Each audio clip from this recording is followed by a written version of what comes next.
The morning air was crisp at Windsor Castle, as 10-year-old Prince George walked through the ancient corridors with his usual quiet dignity.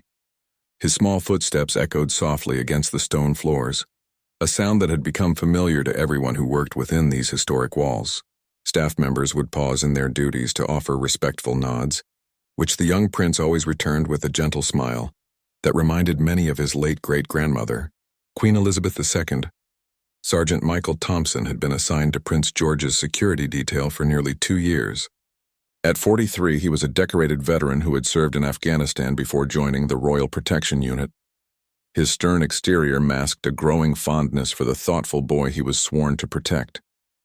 Unlike many children his age, George rarely complained about the constant presence of security. Instead, he seemed to understand the necessity and treated his guards with genuine respect and curiosity about their lives. The castle was buzzing with preparation for an upcoming state visit. Diplomats from several European nations would be arriving within the week, and every detail had to be perfect. The pressure was immense, and it showed in the tense faces of senior staff members who hurried past with clipboards and phones pressed to their ears. Prince George had been briefed about his role in the ceremonies, which would include a formal dinner where he would need to demonstrate the royal protocols he had been learning. Since he could walk, Thompson noticed how the boy's shoulders seemed to carry an invisible weight these days. The recent months had been particularly challenging for the young prince. The media attention had intensified following several public appearances, and there had been increasing discussions about his future responsibilities. Palace tutors had been working overtime to prepare him for more formal duties, and the carefree moments of childhood were becoming increasingly rare. During their afternoon walk through the castle gardens, George stopped beside a fountain where swans glided gracefully across the water. Thompson maintained his professional distance, but couldn't help noticing the boy's thoughtful expression. George had always been observant, often asking questions that surprised adults with their depth and maturity. Today, however, he seemed particularly quiet, watching the swans with an intensity that suggested deep contemplation.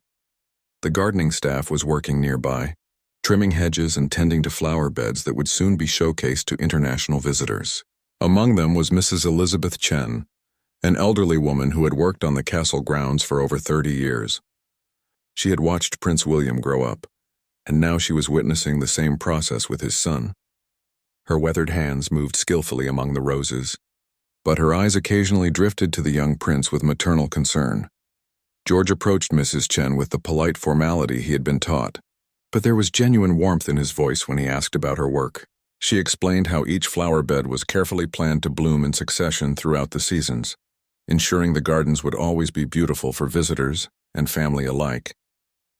The prince listened intently, asking questions about the different varieties and their care requirements. Thompson watched this interaction with professional alertness, but also with growing admiration for his charge.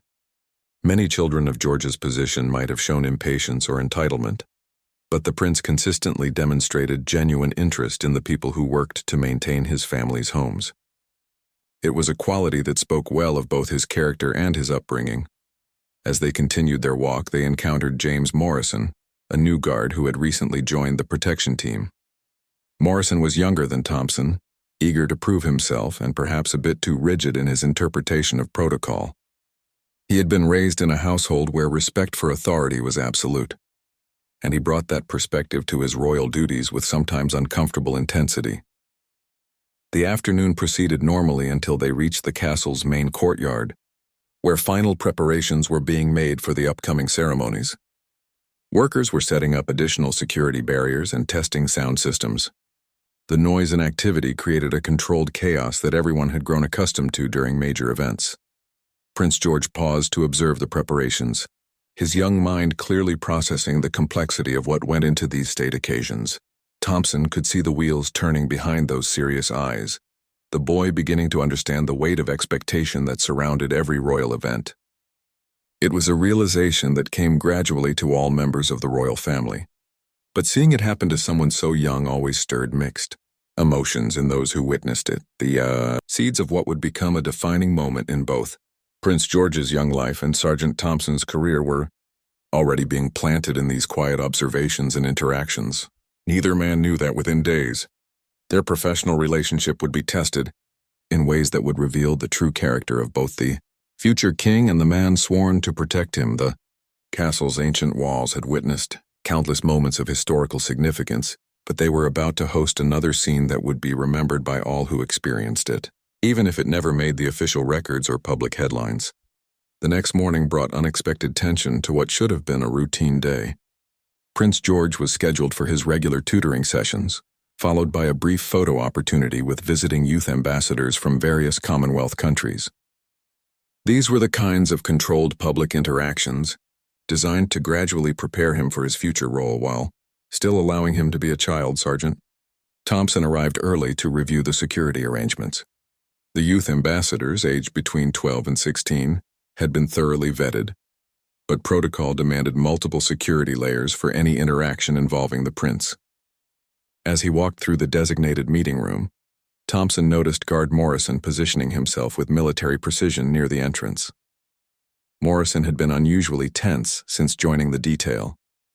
His background check had revealed an exemplary military record, but his colleagues had begun to notice his rigid adherence to rules sometimes created unnecessary friction. He seemed to view every situation through the lens of potential threat, unable to relax even during the most benign royal activities. When Prince George arrived for his morning lessons, he appeared more subdued than usual.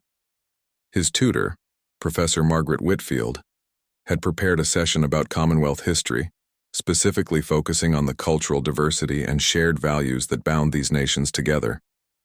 The irony of this lesson's timing would become apparent only later. The youth ambassadors arrived at precisely 2 o'clock, escorted by palace staff and additional security personnel. Among them was Aisha Patel, a 15-year-old from India whose grandmother had been involved in the independence movement. She carried herself with quiet confidence, her intelligence evident in her thoughtful questions and observations. Beside her stood Marcus Williams from Jamaica, whose passion for environmental conservation had earned him recognition throughout the Caribbean. The group also included Sarah Mackenzie from Canada, whose work with indigenous communities had brought her to the attention of youth organizations worldwide. These young people represented the future of the Commonwealth, bright minds who would one day help shape the relationships between their nations and the United Kingdom. Prince George greeted each ambassador personally, demonstrating the diplomatic skills he had been learning. His genuine curiosity about their work and their countries created an atmosphere of easy conversation that pleased the supervising staff. The planned 30-minute meet was extending naturally as the young people found common ground in their shared experiences of representing their nations on international stages. The conversation turned to the challenges facing young people in different parts of the Commonwealth. Aisha spoke eloquently about educational opportunities in rural India, while Marcus described environmental projects in Jamaica that were helping preserve coral reefs. Their passion was infectious, and Prince George found himself asking questions that went well beyond his prepared talking points. Thompson watched from his position near the window, impressed by the prince's ability to connect with his peers despite the formal setting. These moments reminded everyone present that, beneath the royal protocols, was simply a 10-year-old boy learning about the world he would one day help lead. The atmosphere shifted when Morrison stepped forward to quietly remind the staff that the session was running over schedule. His intervention was technically correct. There were strict time limits for public interactions, but his timing seemed particularly harsh given the natural flow of conversation that was developing between the young people. Professor Whitfield glanced at her watch and realized they had indeed exceeded the planned duration. However, she also recognized the educational value of what was happening. The prince was learning about leadership and diplomacy through genuine interaction rather than formal instruction. She hesitated to interrupt what had become a meaningful cultural exchange. Morrison's discomfort with the extended session became more apparent as he positioned himself closer to the conversation. His body language suggested growing impatience with what he clearly viewed as a deviation from established protocol. The youth ambassadors began to notice his presence, their easy chatter becoming slightly more formal as they sensed the security officer's disapproval. Prince George also noticed the change in atmosphere. His diplomatic training had taught him to read social cues, and he could see that Morrison's presence was making his guests uncomfortable, The easy camaraderie that had developed was beginning to fade under the weight of apparent official displeasure. Sarah Mackenzie was in the middle of describing her work with First Nations communities when Morrison cleared his throat meaningfully. The interruption was subtle but effective, causing the young woman to pause mid-sentence and look around uncertainly. The other ambassadors also stopped talking, sensing that something had changed in the room's dynamics. Thompson felt a growing unease as he watched the scene unfold. Morrison's behavior was within the bounds of his duties, but his approach lacked the diplomatic sensitivity that royal protection work required. The sergeant had seen similar situations before, where overzealous security measures could damage the very relationships they were meant to protect. The youth ambassadors began gathering their materials, clearly receiving the signal that their time was ending. Their disappointment was politely hidden, but nonetheless visible to anyone watching carefully. What had been a promising cultural exchange was concluding on a note of awkward formality that served no one's interests. Prince George stood as his guests prepared to leave, his young face showing the first signs of the conflict that would soon define this moment in his life. As the youth ambassadors prepared to leave, Aisha Patel accidentally dropped her folder, scattering papers across the ornate carpet. The documents contained her presentation materials about educational initiatives in rural India, complete with photographs of village schools she had helped establish. Without thinking, she quickly knelt to gather the scattered papers, her cheeks flushing with embarrassment at the mishap. Guard Morrison reacted immediately, stepping forward with sharp authority. His voice cut through the room's polite atmosphere like a blade. "Please stand up immediately. You cannot kneel in the presence of His Royal Highness." The words were delivered with military precision, but their effect was devastating. The room fell into stunned silence as every person present processed what had just happened. Isha froze on her knees, confusion and humiliation washing over her young face. The other ambassadors stopped moving entirely, unsure whether they should help their friend or follow Morrison's implied command to maintain formal posture. Professor Whitfield's mouth opened in shock, while Thompson felt his professional composure crack as he witnessed the unnecessary harshness of his colleague's intervention. Prince George stood perfectly still for a moment that seemed to stretch forever. His 10-year-old mind was processing something far more complex than protocol or etiquette. He was witnessing a fundamental clash between rigid rule-following and basic human dignity. The training he had received about royal protocol warred with something deeper, the values his parents had worked so hard to instill in him about treating all people with respect and kindness. The silence in the room became oppressive. Aisha remained frozen, clearly afraid to move in any direction without further instruction. Her fellow ambassadors watched helplessly as their confident colleague was reduced to confused submission by an adult's harsh command. The cultural exchange that had been proceeding so well was now overshadowed by an embarrassing display of authoritarian behavior. Morrison stood rigidly, apparently satisfied that he had corrected a breach of protocol. His military background had taught him that rules existed for important reasons and should be enforced consistently. In his mind, he was protecting the dignity of the royal office by ensuring proper behavior from visitors. He seemed oblivious to the psychological impact his intervention was having on a young person who had done nothing more than try to clean up an innocent accident. Thompson watched Prince George carefully, recognizing the internal struggle playing out behind those serious young eyes. The sergeant had seen the prince navigate complex social situations before, but this was different. This was a moment that would test not just the boy's diplomatic training, but his fundamental character. The prince's next actions would be remembered by everyone in that room for the rest of their lives. Instead of allowing the situation to continue, instead of accepting Morrison's enforcement of protocol as the natural order of things, Prince George made a choice that surprised every adult present. Without a word, the future king quietly walked over to where Aisha was still kneeling. He looked down at her scattered papers for just a moment, then slowly, deliberately lowered himself to his knees beside her. His movements were careful and purposeful, making it clear that this was not an impulsive gesture but a conscious decision. The heir to the British throne was kneeling on the floor of Windsor Castle, gathering papers alongside a teenage girl from India. The symbolism was immediately apparent to everyone present. Prince George was not just helping clean up a mess, He was making a statement about equality, dignity, and the kind of leader he intended to become. His actions spoke louder than any speech about his understanding that true nobility came from service and compassion, not from maintaining artificial barriers between people. Morrison's face went pale as he realized what was happening. His attempt to enforce protocol had backfired spectacularly, resulting in the very situation he had been trying to prevent. Now the prince was on his knees, directly contradicting the guard's authority and making a public display of disagreement with his enforcement methods.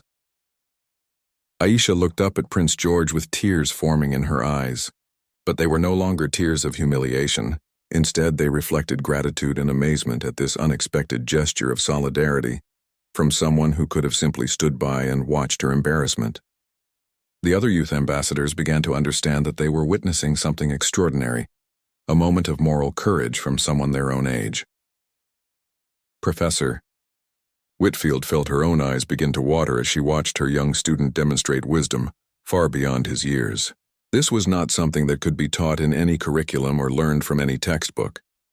This was character in action, the kind of leadership that inspired others through example rather than command. Thompson found himself holding his breath as he watched the scene unfold. In his years of royal protection work, he had witnessed many formal ceremonies and official events, but he had never seen anything quite like this. A 10-year-old boy was teaching every adult in the room about the true meaning of leadership and dignity. Prince George carefully helped Aisha gather the last of her papers, then stood and offered her his hand to help her to her feet. When she was standing again, he looked directly at Morrison with the kind of steady gaze that reminded everyone present of his royal lineage. He did not speak, but his message was unmistakable. The silence that followed Prince George's gesture stretched for what felt like an eternity. Every person in the room was processing what they had just witnessed, a moment that would challenge their understanding of authority, protocol, and moral courage. The 10-year-old prince stood quietly beside Aisha, his calm presence a stark contrast to the tension radiating from the adults around him. Morrison's face had shifted from pale to flushed red as the full implications of the situation became clear to him. He had enforced a rule that the prince himself had chosen to break, creating an impossible conflict between his duty to maintain protocol and his obligation to respect royal authority. His rigid interpretation of proper behavior had been gently but firmly rejected by the very person he was supposed to be protecting. Aisha clutched her now organized papers to her chest, still processing the kindness she had just received. The humiliation of Morrison's harsh command had been completely overshadowed by Prince George's compassionate response. She found herself looking at the young royal with new understanding. This was not just a privileged child going through formal motions, but someone who genuinely cared about treating people with dignity. Thompson stepped forward carefully, his security training warring with his growing admiration for his young charge. Protocol demanded that he address the situation, but his professional instincts told him that any intervention now would only make things worse. The prince had handled the moment with more diplomatic skill than many experienced politicians could have managed. Professor Whitfield was the first to find her voice, though it came out softer than usual. "Your Royal Highness, perhaps we should conclude today's session." Her words were neutral, but her tone carried deep respect for what the prince had just accomplished.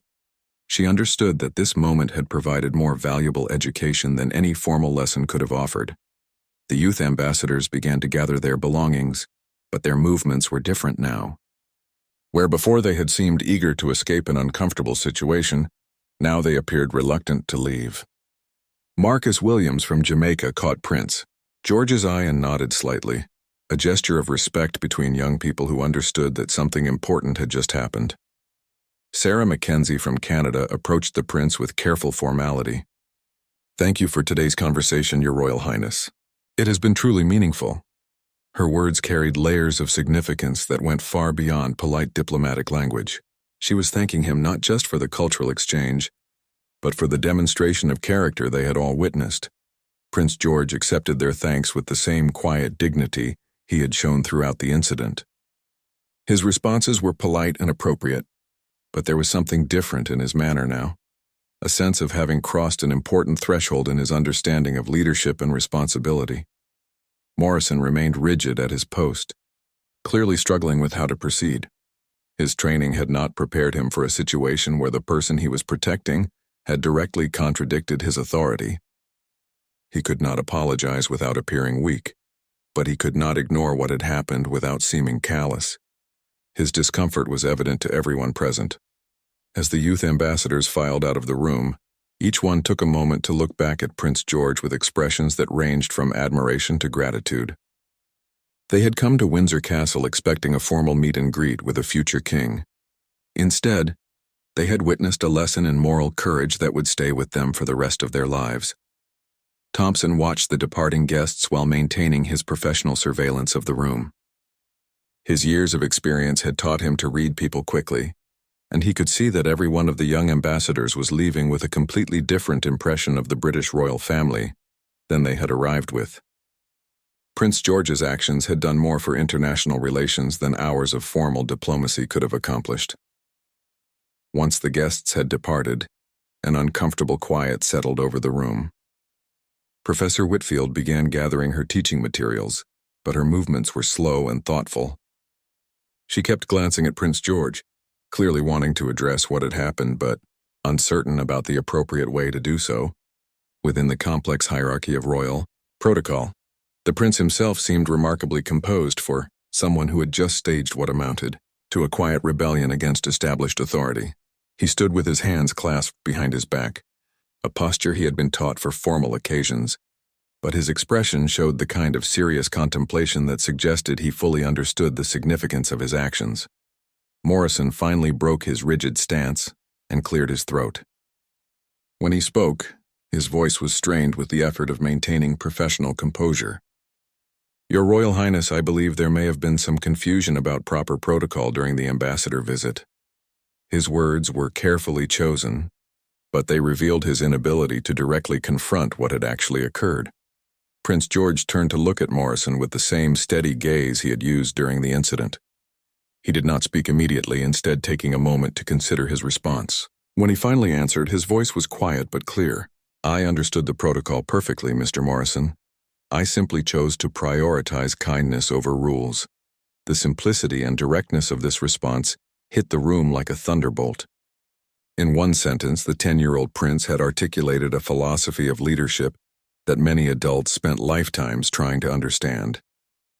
He had not acted from ignorance or impulse, but from a carefully considered belief about what truly mattered in human interactions. Thompson felt something shift inside his chest as he listened to these words. In his military career and his years of royal protection work, he had followed orders and enforced protocols without question. But Prince George's response forced him to consider whether blind adherence to rules always served the greater good.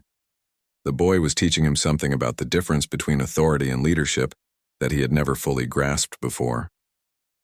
That evening, Sergeant Thompson sat alone in his small apartment near the castle grounds, staring at a cup of tea that had long since gone cold. The events of the afternoon played repeatedly in his mind, each replay revealing new layers of meaning that he had missed in the moment. For the first time in his military and security career, he found himself questioning not just a single incident, but the entire framework of authority and obedience that had guided his professional life. The image of Prince George kneeling beside Aisha would not leave his thoughts. Thompson had witnessed many displays of royal protocol over the years, but he had never seen anything quite like the quiet dignity the 10-year-old had shown in that moment. The boy had not raised his voice, had not made a dramatic speech, had not even directly confronted Morrison's authority. Instead, he had simply acted according to his own moral compass, demonstrating a form of leadership that was both gentle and revolutionary. Thompson's phone buzzed with a text from his sister, asking about his day. He stared at the message for a long time before typing back a simple, "Interesting day at work. We'll call tomorrow." How could he explain to anyone what he had witnessed? How could he describe the way a child had made him reconsider everything he thought he knew about duty and honor? His military service in Afghanistan came flooding back as he sat in the quiet apartment. He remembered following orders that sometimes felt wrong, maintaining discipline even when it seemed harsh, accepting that the chain of command existed for reasons beyond his understanding. Those experiences had shaped his approach to royal protection work: follow protocol, maintain security, trust that the rules existed for good reasons, but Prince George's actions had revealed a different kind of strength. The boy had shown that true authority came not from the ability to enforce rules, but from the wisdom to know when those rules should be set aside in favor of something more important. The future king had chosen compassion over protocol, and in doing so, had demonstrated the kind of leadership that inspired rather than commanded. Thompson walked to his window and looked out at the castle lights in the distance. Somewhere in those ancient walls, Prince George was probably doing his homework or preparing for bed, carrying on with the normal routines of childhood. Despite the extraordinary moment he had created that afternoon, the sergeant wondered if the boy even fully understood the impact of his actions, or if he had simply done what felt right without considering the larger implications. The more Thompson thought about it, the more he realized that Prince George's response to Morrison's harsh command had revealed something troubling about the current security approach. The rigid enforcement of protocol was supposed to protect the dignity of the royal office, but in this case, it had nearly created the opposite effect. Morrison's intervention had caused embarrassment and discomfort for a visiting dignitary, potentially damaging the very relationships that royal interactions were meant to strengthen. Thompson's phone rang, interrupting his contemplation. The caller ID showed Morrison's name, but Thompson found himself reluctant to answer. He knew his colleague was probably seeking validation for his actions, looking for support from a senior member of the protection team. But Thompson was no longer certain he could provide that support in good conscience. When the ringing stopped, Thompson felt a sense of relief followed immediately by guilt. Morrison was a dedicated officer who believed he was doing his job correctly. His military background had taught him the same lessons about discipline and protocol that had shaped Thompson's own career. The difference was that Thompson had just witnessed something that called all of those lessons into question. The sergeant opened his laptop and began reading through the official protocols that governed royal protection duties. The documents were comprehensive, covering everything from security procedures to diplomatic etiquette. As he read, Thompson began to notice how often the word appropriate appeared without clear definition. What constituted appropriate behavior? Who decided when protocol should be enforced and when flexibility was warranted? Thompson thought about his own children, now grown adults with careers of their own. He remembered the countless times he had taught them about following rules and respecting authority, but he also remembered the moments when he had encouraged them to stand up for what was right, even when it was difficult.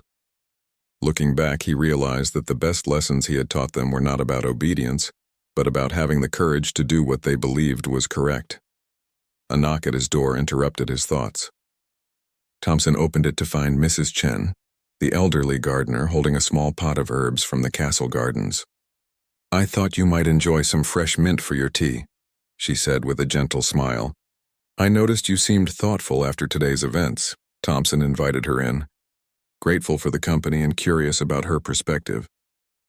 Mrs. Chen had worked at the castle longer than anyone, had seen 3 generations of royals grow up within those walls. If anyone could provide wisdom about what had happened, it would be her. As they sat drinking fresh mint tea, Mrs. Chen spoke quietly about what she had observed that afternoon. "In all my years here, I have seen many important moments," she said. "But today I watched a young boy become a true leader, not because of his title or his training, but because he chose to see another person's dignity as more important than his own protocol." Her words resonated deeply with Thompson's own thoughts.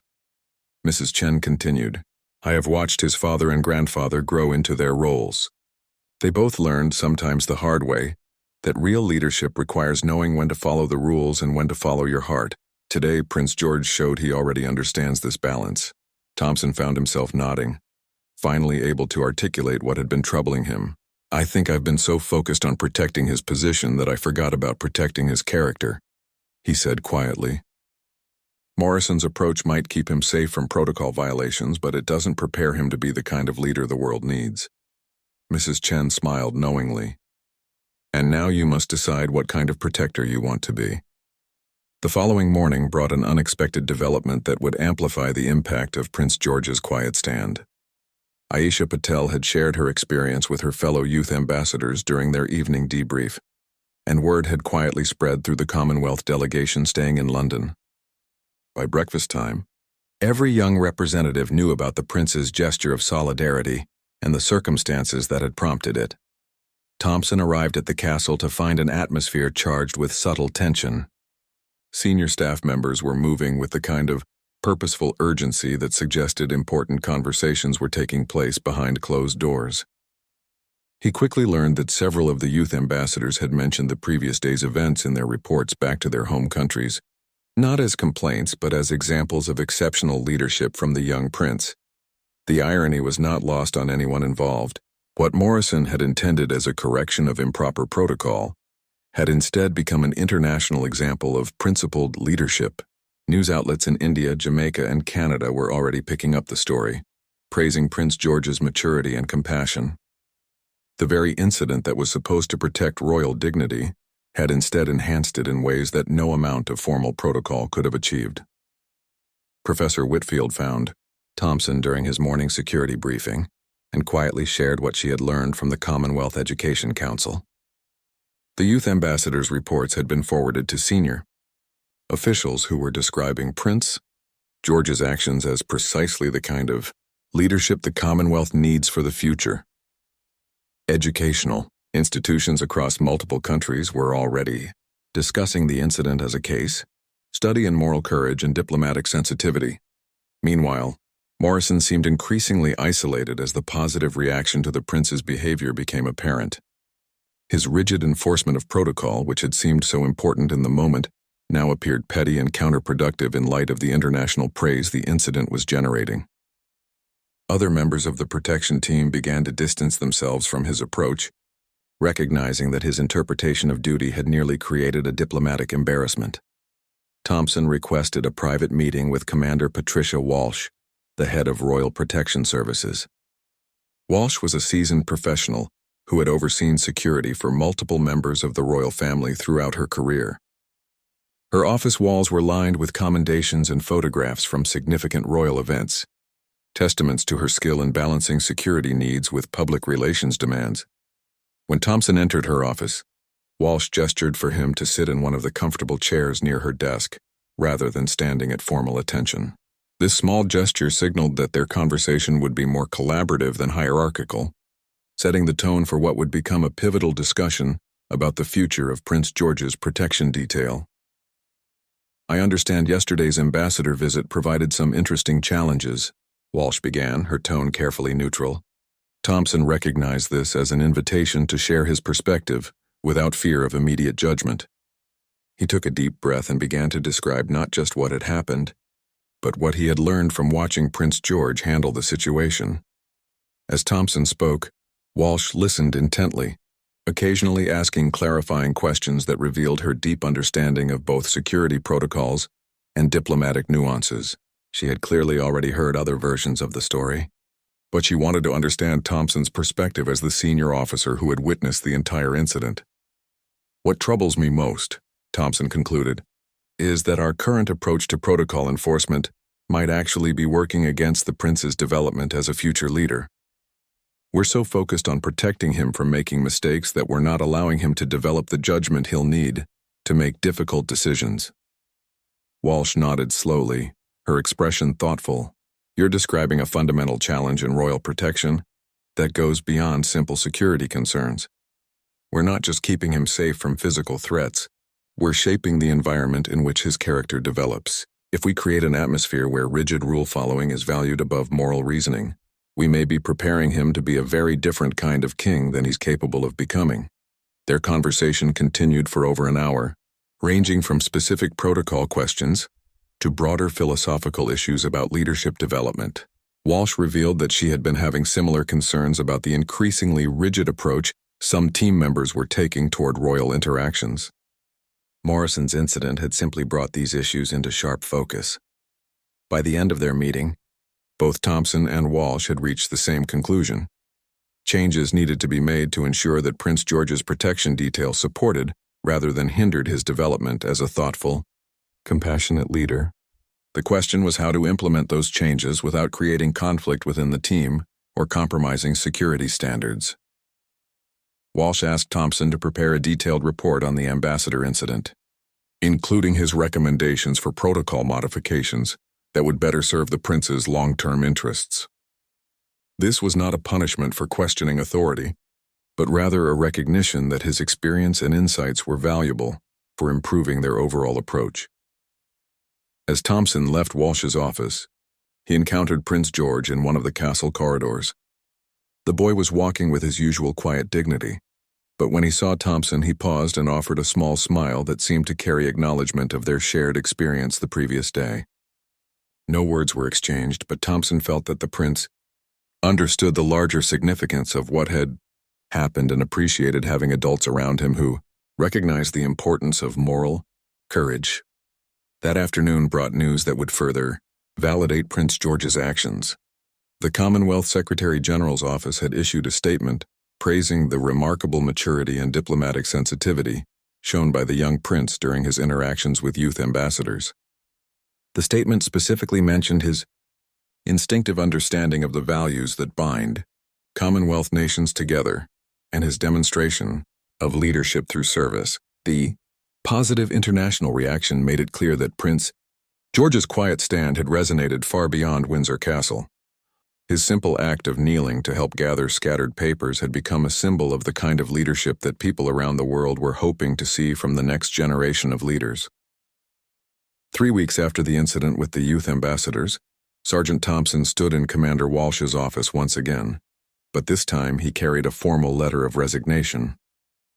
The decision had not come easily, but the events of that afternoon had set in motion a chain of thoughts and realizations that had fundamentally changed his understanding of his role and his future. The changes implemented following his report had been swift and positive. Morrison had been transferred to a different detail, replaced by officers who understood the delicate balance between security and personal development that Prince George's protection required. New protocols had been established that emphasized flexibility and cultural sensitivity, ensuring that future interactions with international visitors would proceed more smoothly. Prince George himself had seemed to flourish under the modified approach.